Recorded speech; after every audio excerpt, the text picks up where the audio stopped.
You could have easily chosen not to get involved with what your dad and your brother started. Why did you get involved? My dad, we find out, is 70. We find out he has cancer and is going to die. And now I've got 18 months of time with my father. And if my job over the next decade becomes partly, how do you tear this whole enterprise apart? How do I do that if I don't know why it was put together? We were investors in one of the country's great frauds. So, would you like to talk about that? Sure. Superclusters is where we demystify the secrets, stories, and tactics behind the money that moves the venture capital world. What is up, Superclusters fans? Today is my MBA, my Kaufman Fellows, my apprenticeship to the fascinating world of family offices with the one and only Josh Kanter. Josh runs his family office, is a board member, founder, CEO, art collector, dog parent, lawyer by training, golfer, skier, and runner, among many, many more. And I promise you there are many, many more. He is the founder and CEO of LeafPlanner, a comprehensive solution on planning for the 100-year time horizon for a family office, birthed out of his own need for his own family in creating a comprehensive and everlasting institution. Prior to LeafPlanner, he spent 3 decades resolving tax and estate controversies, taking him and his family all the way to the Supreme Court. He has also been instrumental in laying the groundwork for his single-family office as well. That all started from his dad, Bert Kanter, who found fame and wealth in working alongside folks like the Pritzker family. And for the layperson, those are the heirs to the Hyatt hotel chain, as well as politicians on the Obama administration and more. Josh's dad, Bert, was also deeply involved in other very high-profile institutions like Cablevision and Ticketmaster, celebrities like Hugh Hefner, athletes like Bobby Hull, and other billionaires. And so, speaking of comprehensive, this is the ultimate deep dive on how multi-generational family offices think and how to be deeply intentional about planning for the next few generations. And that's generations with an S at the very end that come after you. Things you may not have thought about, like why certain individuals and assets are important and how do you convey that to your children and their grandchildren. What is the family owner's manual? Moreover, what are the 4 types of capital that need to be considered when you are planning for succession? What are some of the lessons that Josh has learned about investing in venture since 1983? I know, 40 years back, actually over 40 years back. Josh, I am so glad that Scott Saslow, who's also in this season, introduced us. And so without further ado, Josh, welcome to the show. Thanks so much for having me. And to your point, thank you to Scott for introducing us. I really appreciate it. Scott is amazing. And he's great. If you haven't tuned into that episode, it's going to be in the same season. But like if you haven't tuned into that episode, this in many ways, I imagine we haven't started yet. It will parallel each other about the perspective on how family offices are constructed. But anyways, so one thing that I want to start this conversation with is the first time we called and chatted with each other.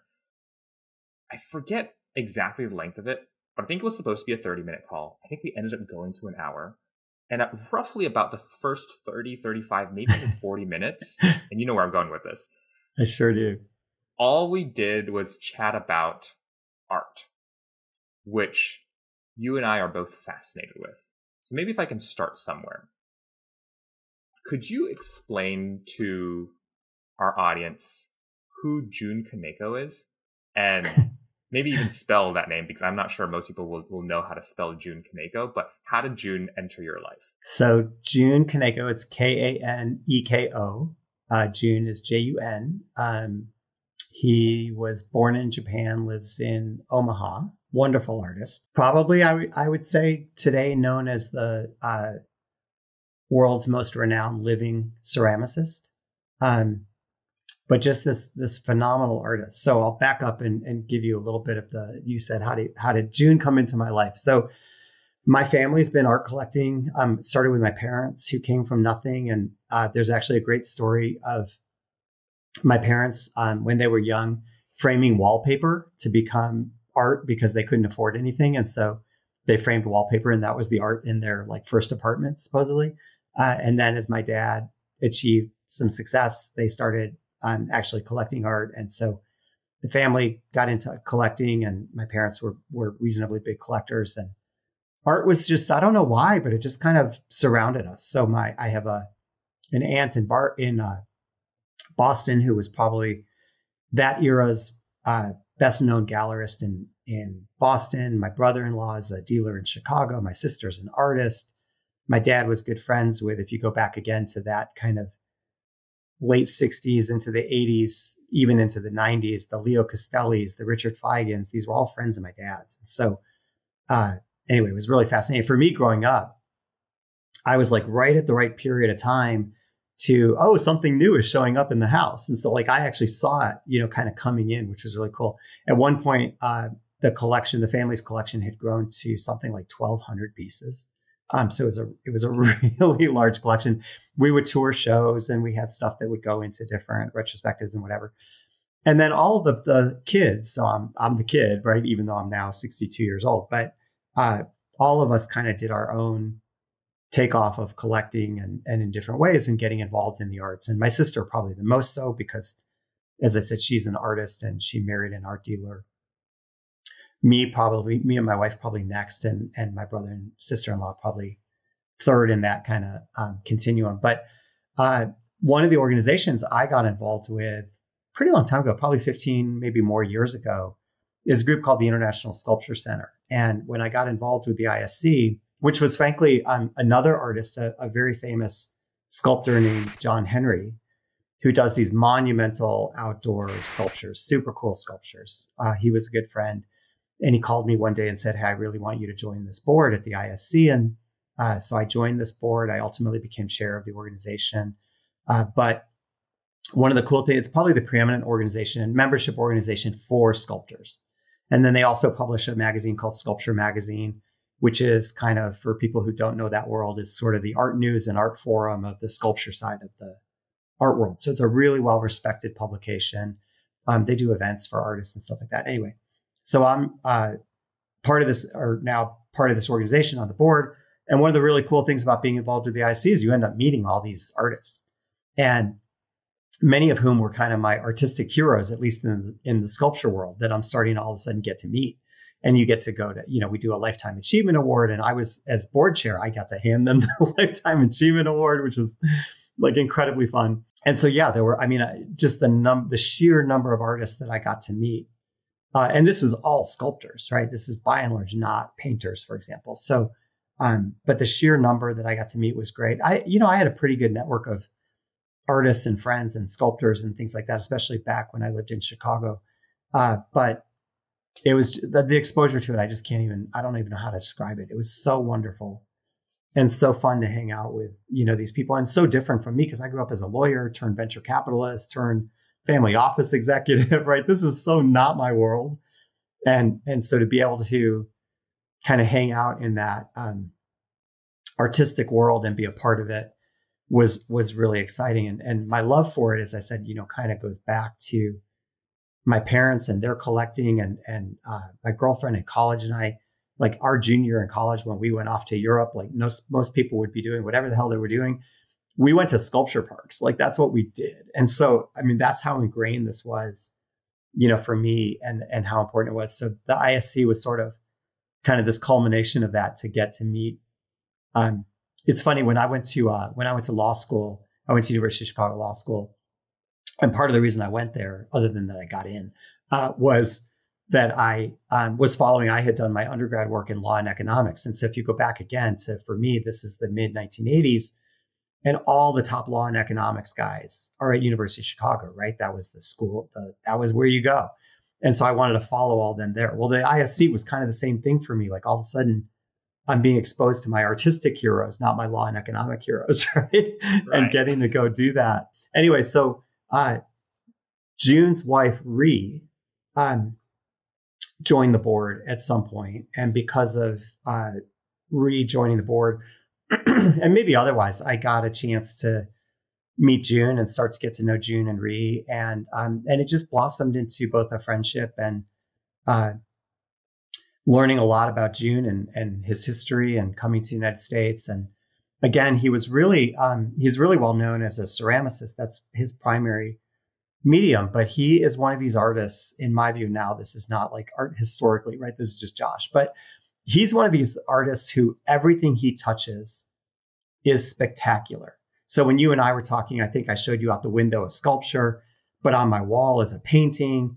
He's done opera sets for Madame Butterfly.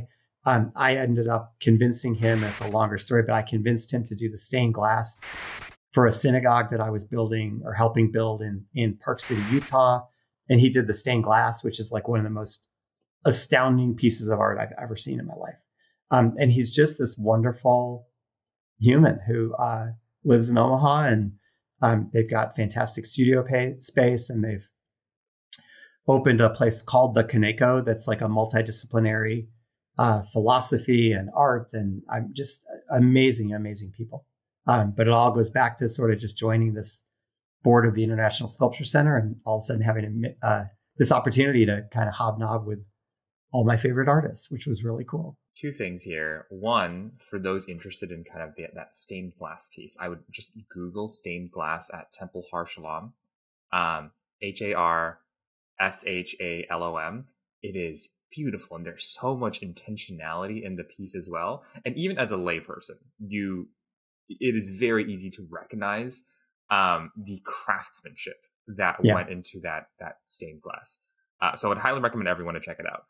I mean, you say that this is not your world or this wasn't your world.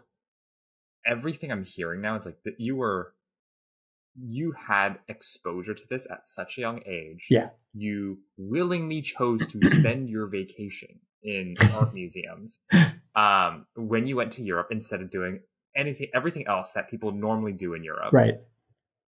You've willed this into existence in your life. That's fair. Okay, I want to switch gears here a little bit. I think there's something we've held at bay a little bit.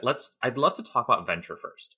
And one thing is that within your family office, your brother, your father, I guess you and your brother your father and your brother started two venture funds under the family office. You were heavily involved in both. Out of pure curiosity, I mean, why is there a need? If you have the answer to it, why is there a need to have two venture funds? Why can't one be good enough?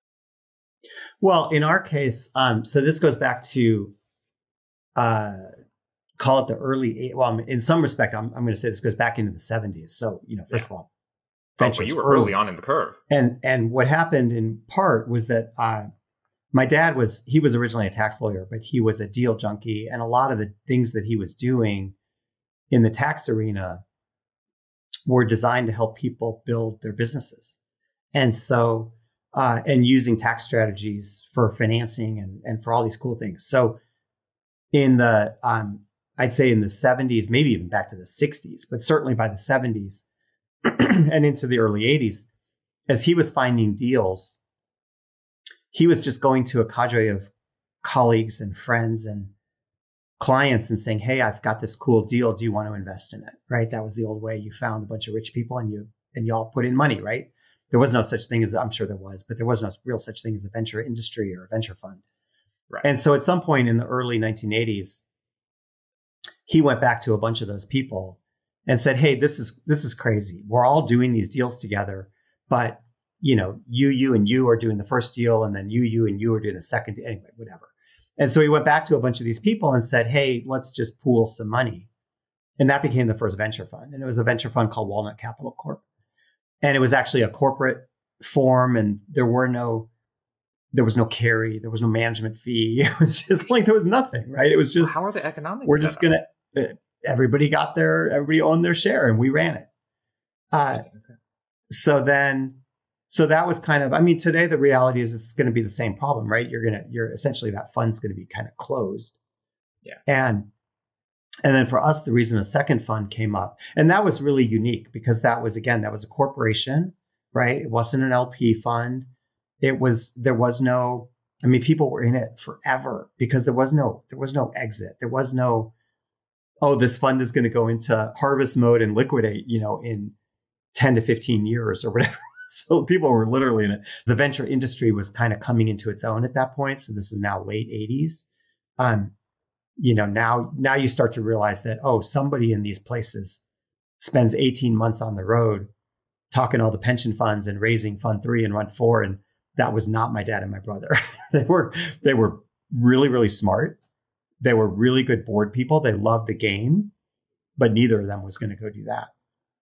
And so 1 and 2 became 1 and 2 and done before we called it a day on that side. And I'm curious, like, did you, your brother, your sister just practice or like just because you were involved with your dad's world and so much, you just so much of this by osmosis came to you? But how do you think about naming things today, and how much of it was just like seeing your dad have unconventional but really creative ways to name? Yeah. I have obviously, given our conversation about art, and as we dig into the venture side more, you'll see this in a different sense. I have a tremendous level of, I'll say, respect for creativity. And I also many times view myself as not being a particularly creative person. Now, I've changed that view because I've changed my definition of creativity. But naming is not creativity. Well, for example, I used to say, like, I don't have a creative bone in my body. And if I go back to me as a lawyer, I got to tell you, I'm a really good lawyer. And I was a transactional lawyer. So when you think about drafting complex concepts into a document in as succinct a way as you can, but that a normal human can read, because like, what do most people hate about legal documents is they're impossible to read. Like, I was really good at that. And I was like, okay, wait, that's creativity. Right? That's a different kind of creativity, but it's creativity. I used to think I wasn't an entrepreneur. Now, obviously, I am. But then I created a nonprofit in Utah. And I was like, oh, wait a second. Entrepreneurship doesn't have to be for profit. That's entrepreneurial to go create. So anyway, it's taken my whole lifetime to kind of shift these perspectives on these words and what they really mean. The naming side is not my cup of tea. Like, I respect it, but I'm not that good at it. In fact, we created some trusts. We had a big tax case that I think I've told you a little bit about, and I don't know if we'll talk about it or not, but it was a 33-year battle with the Internal Revenue Service. It went to the U.S. Supreme Court. It was like a mess. And after that was over, we had to create some new trusts for something. And I jokingly, and this is also not that far after 9/11. And so I jokingly call these things the Freedom Trusts, thinking, I'm so funny, we're free of the IRS. Well, right. I don't recommend that you call something the Freedom Trust after the Patriot Act has been passed in the wake of 9/11, and the banks know your client and anti-money laundering people are on the phone with me saying, we're going to need an explanation for why this is called the Freedom Trust. And I'm like, okay, so I failed naming. So Leaf Planner was not my idea at all. My colleague Ryan, who's one of my partners in the company, was sitting around listening to us, and we were about to launch our website. And he said, we still don't have a name. And he did, I will say, the most beautiful job of hearing us talk about the legacy effect we have on future generations. And Leaf Planner, hopefully we'll get into a little bit, but is about transition of information for families through multiple generations and legacy and kind of all this stuff. And so he took, and he's done a video of it that's like this beautiful video that takes legacy effect and also linguistically in ways that I don't fully understand, turns effect into affect. So it now becomes the legacy affect we're having on future generations. And so the LE and the AF became Leaf Planner. And then the imagery for Leaf Planner, if you look on our website, is all around like aspen groves and the idea of the aspen grove. And I live in Utah and did not know this, but the idea of the aspen grove, which I'm sure you and many of your listeners probably do know that I did not know, is that aspen groves are a single organism made up of multiple trees, right? But they're one organism. And so that imagery of a family being a single organism, but made up of either individuals or family branches. And so that was all my colleague Ryan to come up with all that I had nothing to do with it other than saying, that's brilliant. I like that. I like it too. I didn't know. I guess I didn't come across this in my homework, but that is a beautiful representation and a beautiful impetus to the name as well. I'll curious for Oh yeah, please do. I pass my thanks and appreciation for this. What was your fascination with venture? because Yeah. you could have easily chosen not to get involved with what your dad and your brother started. Why did you get involved? I guess I'd say a couple things. One is that even by then I already knew I had grown up. I mean, among the things as we continue to bring my dad into and he's such a central part of everything I became. He really represented kind of a who's who of corporate industrial America and families of multi-generational wealth again of that era. So if I look at who I was I don't want to say growing up with, but who I was exposed to, it was kind of titans of industry, right? It was entrepreneurs and real estate magnates and corporate magnates and I mean, just, crazy stuff. And so I had this fascination my entire life with that side of the world, of building things, of being an entrepreneur, of being a business leader. Then I went to law school. So I became a lawyer instead. And frankly, it's interesting because when I went to law school with the intent of coming out of law school and going into real estate development, commercial real estate development. And I got out of University of Chicago Law School and I said to myself, I don't know anything about what it means to be a lawyer. Like University of Chicago, I'm sure and your listeners probably know, like it is the utmost philosophic education that has nothing to do with whatever the underlying thing is, right? And so I think the combination of I enjoyed law, I was seeing the business side from my dad and my brother in the venture funds. I started sitting on some of our venture-backed company boards and realized, man, that is not for me. I like to get my hands dirty. I wanted to yell at the board table with management, not be part of the board level, right? I wanted to be part of that operating level. And so I satisfied that by becoming, which I think also then answers your question, because we were early stage venture players, right? So nobody had a general counsel. So I started to play general counsel for all of our portfolio companies, or not all, but a bunch of our portfolio companies. But I'm talking about their goals. I'm talking about their family. I'm talking about how all these pieces fit together and really helping guide them. Half with my venture hat, half with my lawyer hat, half with my director hat. I guess that's 3 hats. And it was really fun. Like I really enjoyed because I got to get a level deeper. My brother and my dad were awesome at the board level. I sucked at it. Like, you got to know your role. And I knew that was not, once I did it a couple of times, I was like, man, this ain't for me. And so my fascination, I think, was being around the entrepreneurs, also really knowing that I was helping them, that our funding was important. Anyway, it was fun. It was a fun era. Speaking of just like the operating level, what were some of the lessons you've come across? Because in our conversation right before we clicked record, you mentioned that you had invested in, correct me if I'm wrong here, pasta manufacturer, the one of the first guidance chips that led to that was formed up to the cruise missile. What were some of the lessons you picked up from making so many of these investments? Back in those days, as companies would run out of money, the first thing they would do is stop paying payroll taxes. And this was like commonly done. Except guess what?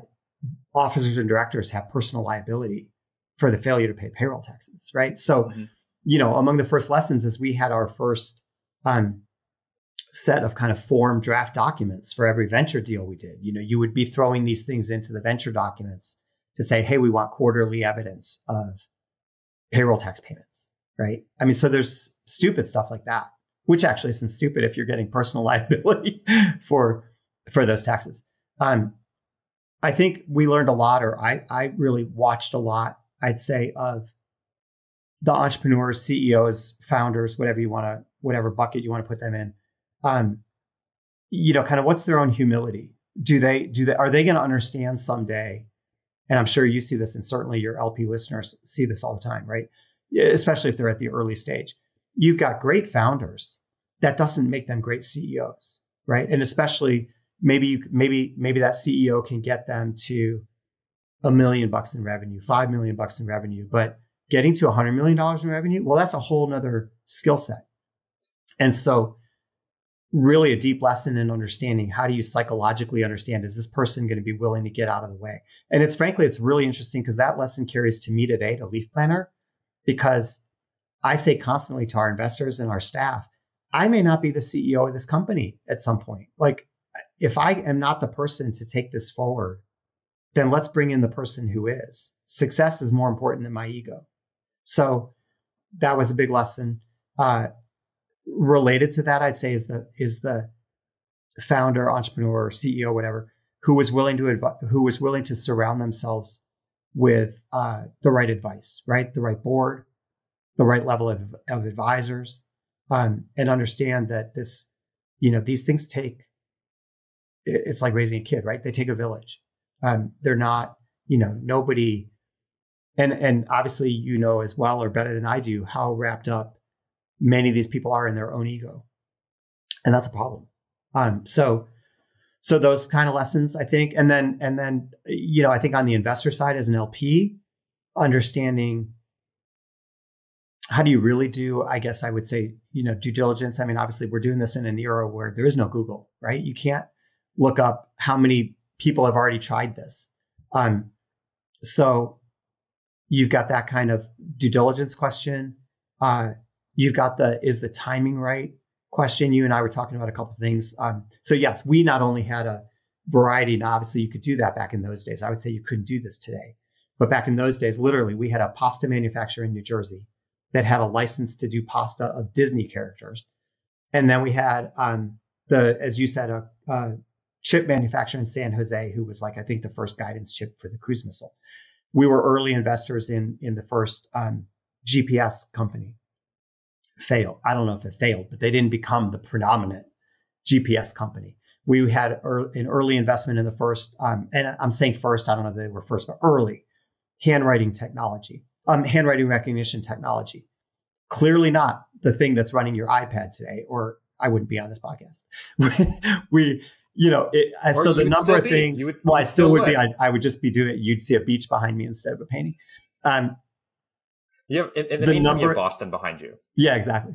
The number of times that I think we were early, and recognizing luck. We were early investors in Sonicare toothbrush, and Sonicare toothbrush took off. If I'm remembering this correctly, maybe it was Clarisonic. The second, we were in both, but one of them became one of Oprah's big things on when she was still, kind of known for doing her like 10 things for Christmas kind of thing. Yeah. I mean, fabulous, but kind of lucky, right? And so appreciating the role of luck and timing, big lessons. Anyway, I could probably go on and on. And there's some big kind of losses in there, right? Either things being early, or I had mentioned to you, we were investors in one of the country's great frauds. So we got that too. Would you like to talk about that? Sure.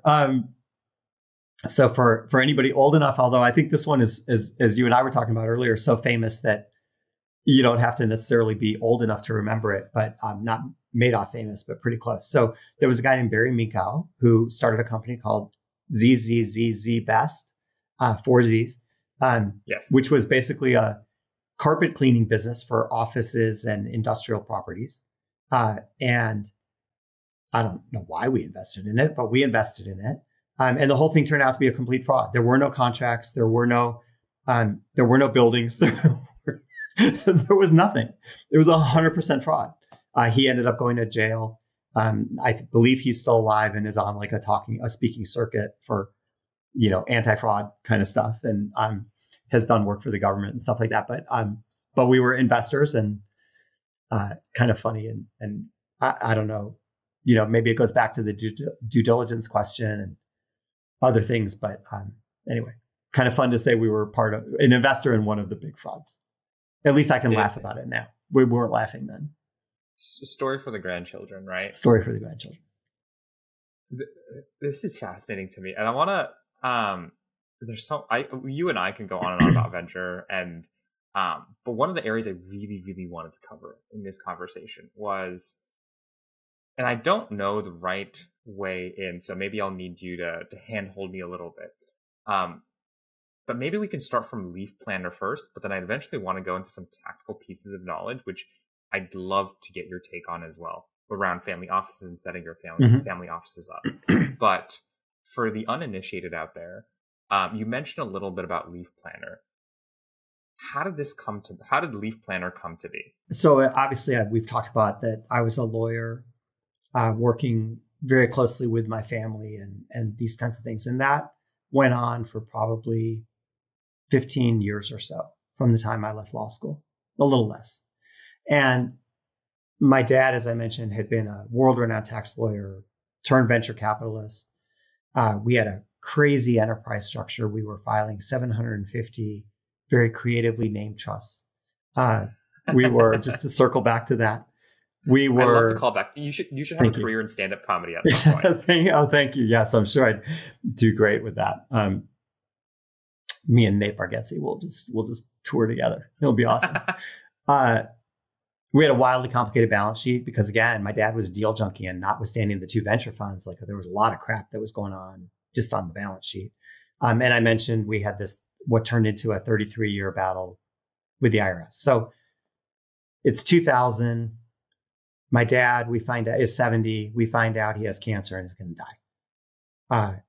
And we're dealing with all this complexity. My mom is still alive, so we have 3 generations of the family, 3 branches of the family. I mentioned I've got my artist sister, my venture capital brother. Yeah. So we realized, like, oh, we're about to lose this guy 30 years earlier than we thought we were going to, right? My dad was the kind of guy who was absolutely going to die at his desk of a heart attack at 100, right? He was not. He was healthy. He had no hobby. Work was his hobby. And so, and he got off on it. Like, he loved it. He just loved what he did. So I leave my law practice, to basically come work full time for my family and help figure out how do I guide our family through this transition. My dad ended up living for 18 months, which, as I constantly am saying, is a gift most people don't get. The second gift, I would argue, and I don't mean this to pat myself on the back, I just mean this kind of in a very factual, I hope you'll take it that way. Most families don't have a me, right, who's got my education and my experience and my background and whatever. So I've got my experience. I took my dad's estate planning class in law school. And now I've got 18 months of time with my father. Mm-hmm. He dies in October of 2001. And I realize I am completely in the dark. Notwithstanding the joke about the named 750 entities, I'm realizing, for example, I don't know why we have 750 entities. Like, and if my job over the next decade becomes partly, how do you tear this whole enterprise apart? How do I do that if I don't know why it was put together? So as we peel back the layers of all of this, I realize how little I really know, and I know more than anybody. And so the first iteration of what was not then known as leafplanner was this family owner's manual that we built for our own family back in 2002. That was really designed to say, how do I better educate family members? What do we do? How do we do it? Where do we do it? Why do we do it? Excuse me. And the reason we called it the owner's manual was that it wasn't like, you and I have talked about this before. Everybody knows about the in case of emergency file, right? The red file, the whatever. And typically, that might have a list of my advisors, and it might have a balance sheet, and it might have a copy of the trust agreement or estate documents or whatever. But it's not a living, breathing thing.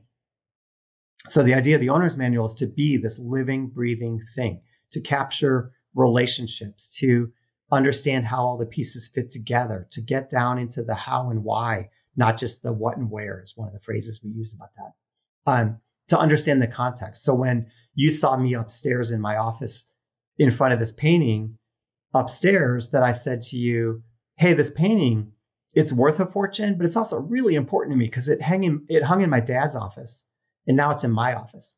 And by the way, if you look on the leafplanner website, there's a picture of me and my dad. I'll send you this picture. And totally unintentionally. And if you notice, like we're holding our arms the same, like it's crazy. But the painting behind him is the painting upstairs in that picture. And so how do you capture that sentimental importance and value? So that's what the owner's manual was.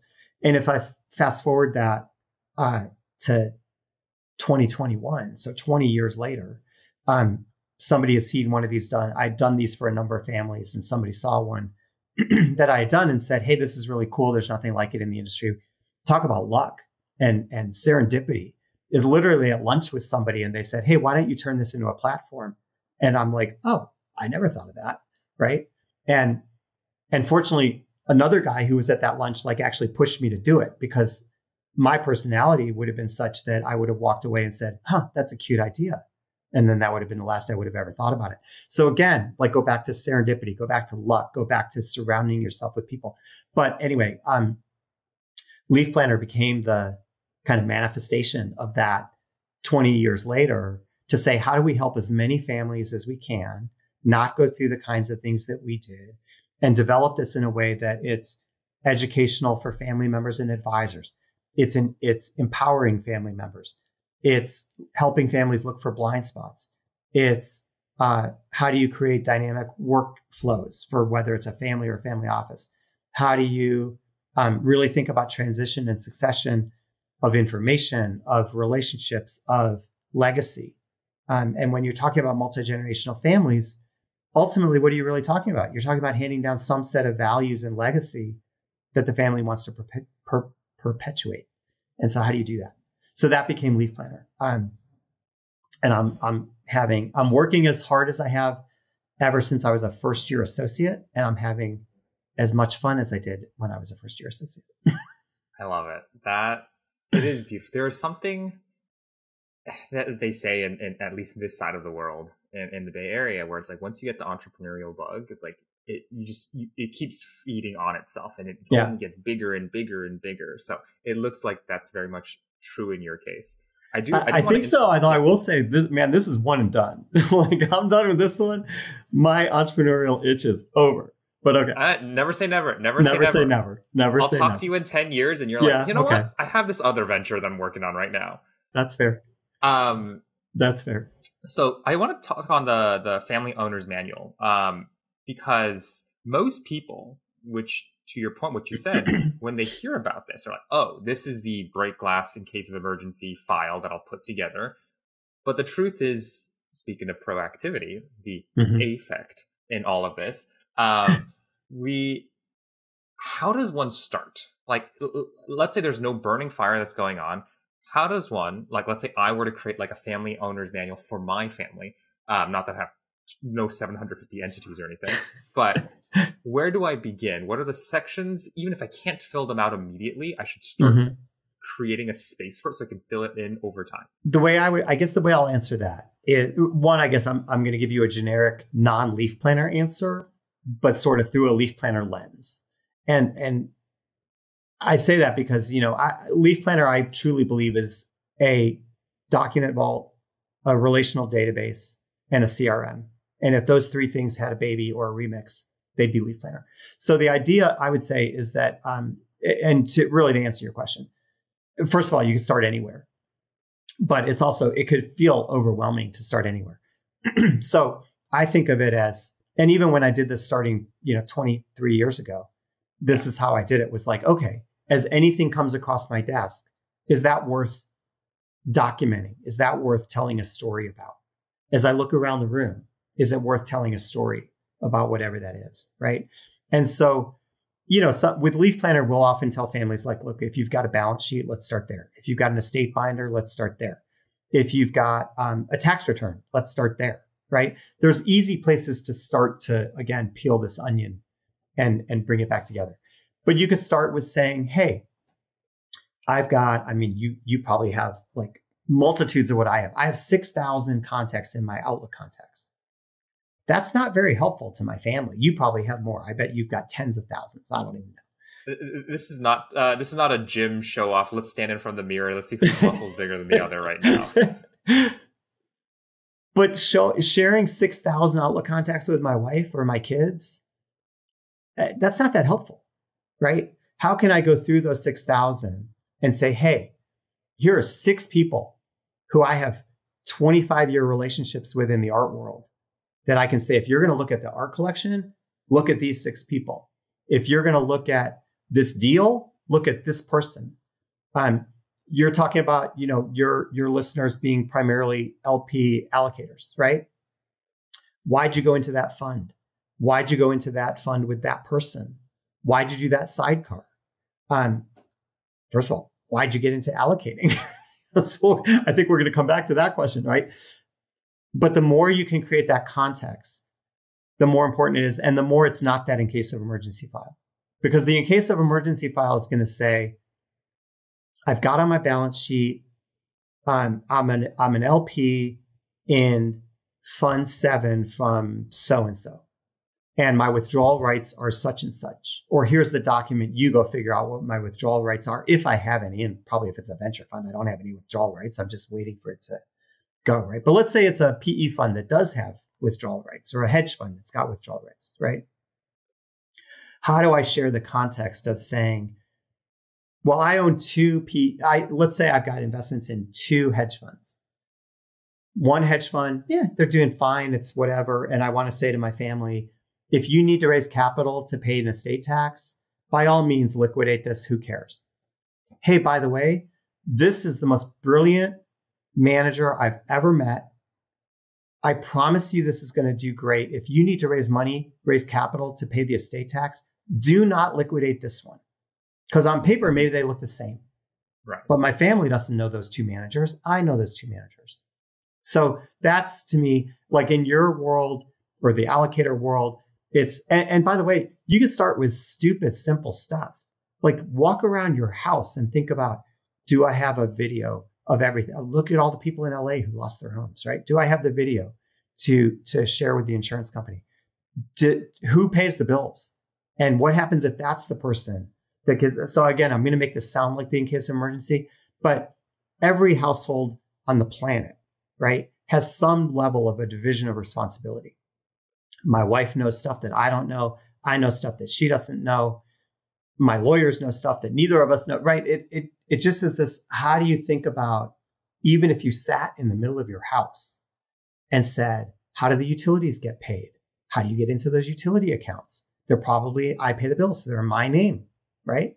I'm the one who's got the login to it. I'm the one, my wife is the one who deals with the dogs in the vet. How do you bring all this together?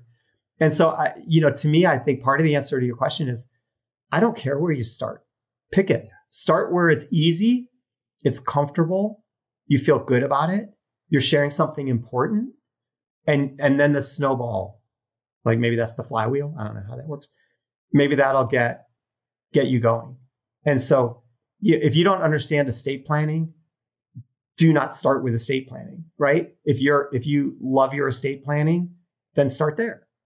Right? If you love your dog, then start there. If you love your art collection, start there. Start with something that you feel really good about, you understand, and you can see in your head that visual image. Because what Leaf Planner ultimately does is build this giant mind map of all those things I'm describing, the relationships, Aspen the documents, grows. The information, the Aspen grows. And so start with something that you see in your head, that you see all those bubbles around that thing, and that'll start, and then just let it go from there.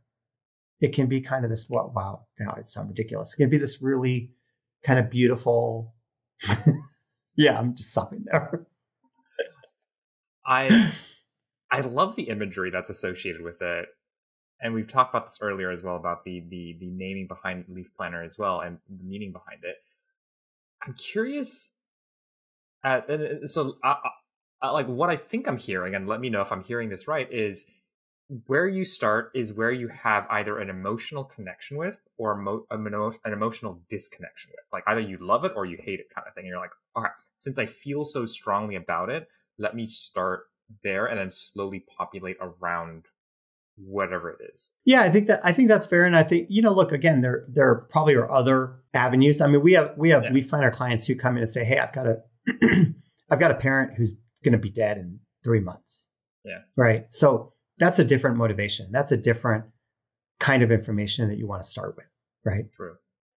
I might look at it and say, well, I can't stand estate planning, again, to use an example, because I think everybody can agree that we all hate estate planning. Maybe not the consequences of it, but nobody wants to read that shit. And yet, if I want to think about what are going to be the most complicated things for my kids to figure out while they're trying to Mine are still a little younger, but while they're launching their own careers and they're raising their own kids and they've got their own households, I don't want them to have to deal with this. I don't want them certainly doing what I did after my dad died. And so maybe you start with what's going to be most helpful to my partner, my spouse, my kids. So yeah, I think it's all just kind of, where's your motivation? When people come to Leaf Planner, our team works with everybody to figure that out, right? Our concierge team works with you and says, hey, David, we're going to really figure out why you're doing this. Where do you want to start? What's going to make it, I won't say fun, but what's going to make it really meaningful for you and your family to get started? And then how are we going to build a work plan around that? When you're trying to search things up, let's say I'm not the individual that created the family owner's manual. Mm-hmm. And let's say the person who had created it is no longer with us. And I have a very specific question that I would like to get answered, but I might not know the right terminology in order to find that thing in the manual. How do you make a family owner's manual searchable? It's a great question, because I think one of the things that we tried to do in the design of Leaf Planner, I tried to do this in my old owner's manual, which in fairness was, a giant Word document that didn't look like a Word document, but it was kind of this really cool, again, living, breathing Word document, right? Linked all over the place and whatever. Yeah. With Leaf Planner, one of the ways we've tried to address that is, or we have tried to answer your question, because the problem, as you really are alluding to, is, and again, an owner's manual should go far past documents, for example. But if all somebody's going to do is collect documents and you throw them into, I'm sure everybody listening is using some form of, Box, Dropbox, Google Drive, OneDrive, SharePoint, something. And every one of those systems, or my network drive or my computer, I don't care where it is. Every one of those systems relies on the brain that built the architecture of how you organized it, right? So I use Box. I have 225,000 documents in Box. Those 225,000 documents are organized based on how Josh's brain works. So the folder structure, whatever, right? Now, granted, search on things like Box and Dropbox has gotten significantly better than it was 15 years ago, but nevertheless, right? It's a mess. I don't even know where shit is anymore. And so the idea of Leaf Planner, or again, the owner's manual, if you do it correctly, there's so many access points. I mean, think about it as almost like just metadata, right? Because the idea is that you could search for the trust agreement. Like, let's say I'm looking for a trust agreement, but I don't know it's called a trust agreement. I don't know. I'm trying to come up with an example of something like that you were alluding to, right? I could search for a trust agreement in my global search. I could go into the trust section and find it. I could say, I don't know what a trust is, but I know David's the trustee of this thing that I don't know what it is. Right. Like, I don't, right? And because everything is interconnected and everything is about being mapped together. And that's where I'm saying that relational database piece comes in, or the metadata idea of it, is that you don't need to know. You don't have to figure out, there's not one thing that's going to get you there. There's 100 things that are going to get you there. I know that doesn't make as much sense as it does when I show it to people, but I think that's the idea, is you've got to make this so that the non-originator, in the way you said this, right, can get in there and use it. The whole design around Leaf Planner was that my artist sister, my wife, my kids can go in there with no training, without having to be in Josh's brain, and figure out, oh, that's what I need to look. That's what I'm looking for. That's what I need to know. To pivot a little bit, and speaking of generational transitions, you've cited, these are names you're going to be familiar with, Richard Orlando and Jay Hughes at Legacy Capital's framework before. Mm-hmm. And I'm ashamed to say that before I started doing my cram studying for this final exam today, I had no idea who they were until you brought them up. But I really love the framing in which they have. So correct me if I'm wrong here, and in terms of how they frame things. There are 4 kinds of capital, and that one needs to plan for when it comes to generational transitions: financial capital, intellectual capital, social capital, and human capital. And the first one, financial capital, fuels the rest of the 3, but it's not the only one you need to consider. And I know you've been a student of this framework longer than I have, but am I right in this Spark Notes version of it? Yeah, it's really Jay Hughes's sort of invention. I'll say Jay is kind of the granddaddy of. He's originally a lawyer from Chicago. He lives in Denver, colleague and friend, and he really is the originator of this kind of way of thinking. And it goes back to a book he wrote called Family Wealth. I don't remember what year he published it. And it was really the first, I'd say, really philosophic look at what really is wealth. And so he starts to explore in Jay's book. There's actually 5 capitals, but it doesn't. The idea is exactly what you're saying, right? Is that there are the family balance sheet. I think it might have been spiritual. I can't remember. Okay. I have to go back and look because I really focus on the 4 that you listed: intellectual, human, social, and financial.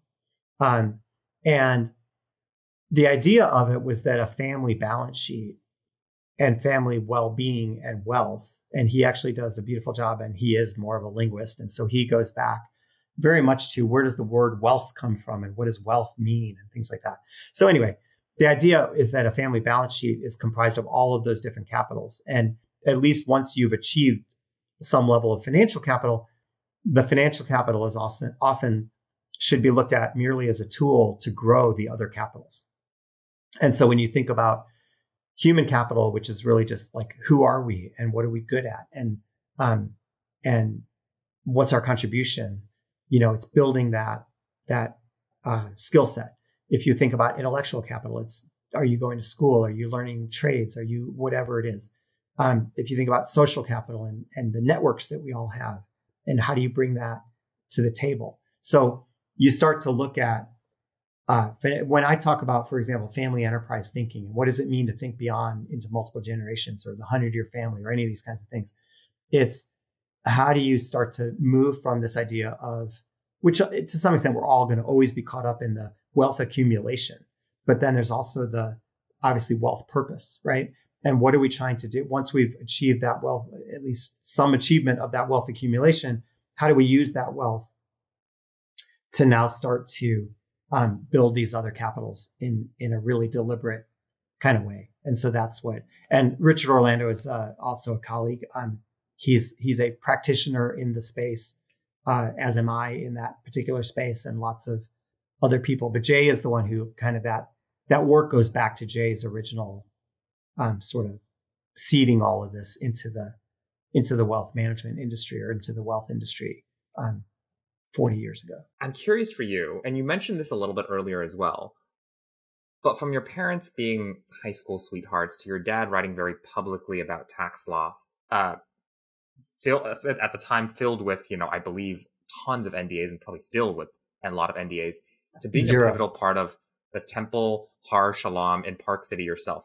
How do you think about the role of serendipity in your life, and how do you think about increasing surface area for serendipity to stick? I think the role of serendipity is just great. And I think I've always been pretty cognizant of it. Not sure I knew how to be open to it. And so I'll say, by the way, in my dad's case, I said 0 as you were saying that. One of the really interesting things about my dad was he was among the most prolific writers about all the things he was doing. There were 0 NDAs. There was 0 anything. He was publicly launching all this stuff into the world and saying, copy it, do what you want. And that's one of the things that people thought pissed the IRS off. But as opposed to all the things that happened later, like in the 90s and the 2000s, when everybody was doing, hey, now you got to sign this NDA and we're not going to, whatever. Anyway, so, I look at friends who have been successful and because they maybe launched into something else from a law career, from a this or from that.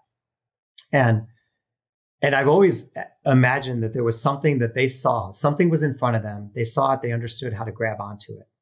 And I don't think I was very good at that. So like Leaf Planner, again, I'll say like, that's to me, kind of grabbing onto something and pushing to do it. How do you decide what to say yes to and what to say no to? Because I imagine you have more opportunities coming your way than you have time for. I'm pretty bad about saying no. So, it depends obviously on the field in which we're really talking about. Like I've gotten really good about saying no to deals. I'm like, don't even bother saying, like, no, I'm not doing it. I'm bad about saying no to a family that comes to me and says, hey, we think you can help us. Because the second somebody says, I think you can help me, I want to help them. So it's, boundaries are hard. I mean, I preach boundaries to, especially, that's a whole nother area. Obviously, as you're talking about family offices and families of wealth and understanding boundaries, but I'm really bad at it. So 10 years from now, when you start your next entrepreneurial thing, you'll No. come back and be like, you know what? I know how to say no's now. All right, amazing. Well, Josh, thank you so much. This has been so insightful. I knew it was going to be insightful from the day we first scheduled this, the day we first talked. And this has been so much fun as well. I mean, super fun. Thank you. Art to the story and the naming, like culture behind things, to your experiences in venture and investing in startups, funds, you name it, kind of thing, to your experience as a lawyer. There is so much to chew on. If people want to find you, what would you say is the best place? Because you're quite public in a lot of areas, but like, if there's one place for people to choose, whether it's allocators thinking about setting up their estates and family offices and family owner manuals, or from just people who are curious from things that you've mentioned in this conversation, where do people find you? Yeah, easiest is email me anytime. The easiest email is josh@leafplanner.com, but if you find a different email online for me, they all come to the same place. So I love talking about this stuff with anybody. This has been a blast. Thank you so much. But yes, anybody who wants to pull on any thread that we've touched on or that we haven't touched on, anyone's absolutely welcome to reach out anytime. There's so much we haven't touched on, but the truth with any great conversation is we run out of time before we run out of topics to talk about. So this has been so enjoyable. Thank you so much, and we'll see you soon. Thank you. All right, Superclusters fans, talk soon. Letting the conversation go wherever you wanted it to go is a blast. Art around you. There's art everywhere I go. It doesn't matter what room I'm in. But if you didn't want to hear my dogs freaking out over the guy putting salt on the driveway, then I had to come down here. Oh, so it's cold where you are right now, right? It is cold. Yeah, and we got probably almost a foot of snow last night. So yeah. Anyway, it's March. So this painting's funny. It's nothing important, nothing particularly valuable or anything else. And during COVID, it was funny because where I was when I talked to you last time, upstairs with the big color field painting behind me, is the one office we really have in the house. And then I'm sitting in basically a guest bedroom, and we put a desk in here during COVID. And this painting was behind me. And so my wife and I would move back and forth between the two locations. And whenever I'm sitting in here, everybody comments about this painting. Nobody would comment about the painting upstairs, which is like wildly expensive. And this painting, then everybody, like a few people would even say to me, oh, are you outside? I'm like, no, you dumb shit. I'm not outside. It's a fucking painting. Like, what do you mean am I outside? And then people kept saying, well, is it New York? Is it Chicago? Yeah. And I wasn't even sure. And so finally I took it off the wall. I knew where it came from. So I have an aunt who's probably maybe not currently, but was in sort of the 70s, 80s, 90s, the kind of the leading gallerist in Boston. And I knew this came from her. And it's an artist named George Nick. And so I pulled it off the wall and I look at the back, and it's some name I've never heard of. And so I Google the name, and it's some neighborhood in Boston. So clearly it's Boston. Oh, interesting. Okay. But yeah, anyway, there you go. It doesn't scream, and maybe it's just me, but like it doesn't scream Boston, but it does scream. No, it kind of screams like New York or Chicago, like Gold Coast in Chicago, those New York row houses. So, but I mean, given the name, I'm kind of assuming it's a Boston neighborhood. I'll have to fly to Boston and go check it out. I'll take your word for it. It does remind me of some of the neighborhoods. I am terrible with geographies, but I'm flying out to New York later today, and it does remind me of the neighborhoods around Central Park. Uh-huh. I don't know which ones. Totally. I don't know all like the financial district ones near financial district, like Gramercy and all these other ones. Yeah. But, it looks like that. I will just say that. But for all our, if we ever do include this segment, I'll leave that up to my editor. I don't want any of our New York listeners to be like, David doesn't know his geography. He said it was this area, but it's not this area. It's this other area. And Josh doesn't know anything about Boston. So. You and I are two peas in a pod. So. There, we'll just agree that it's Astor Street in Chicago and call it a day. Let's do it. And then we'll have the Chicago folks come after us. Exactly. I live on Astor Street. That's not on Astor Street. I know. How dare you? How dare you be presumptuous? Totally. That's really hilarious. Funny. I will say you showed me two art pieces in the room last time, and the one like behind you originally was obviously caught my eye. I think it's on like the New York Times and all, like, you know, it was front and center, and there's a story behind that. But personally, the one that caught my eye the most was I think it was Jun Kaneko. Yeah, the Kaneko. I don't know what about it. It was just... It's pretty spectacular. It catches my eye all the time.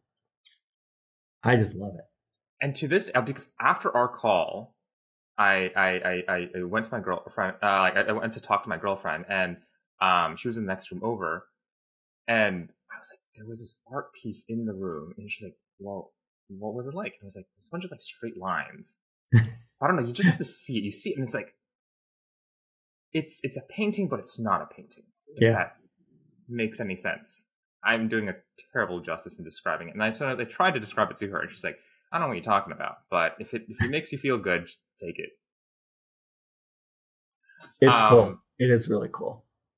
It is beautiful. Hey, Superclusters fans, David from Post here. If you enjoyed today's episode, all I ask are two small things. One, if you like the family office perspective, I would highly, highly recommend you checking out Scott Saslow for another single family office perspective, or Sean Warrington for the multi-family office perspective. Good news, they're both in this season. Two, it would mean a lot to me if you could share today's episode with one other friend you think could gain a lot from listening to today's cosmos of insights. And also, let me know if there's anything I should have asked, could have asked, would have asked in the comments, and if there's enough interest, we'll bring back today's guest for an even spicier part 2. I made a promise to myself that I'll record 100 episodes of Superclusters, so every comment, question, review helps me make this experience more helpful and more fun for you, and makes investing in venture a little less scary and a lot more friendly. And lastly, I want to share a quick disclaimer. The views expressed in this podcast are for informational and educational purposes only, and are solely the views of myself and the guest alone. They are not representative of any organization that I'm a part of, and none of the views expressed herein constitute legal, investment, business, or tax advice. Any allusions or references to funds and companies are for illustrative purposes only and should not be relied upon as investment recommendations. Consult a professional investment advisor prior to making any investment decisions. And that is all from me. I'll see you on the next.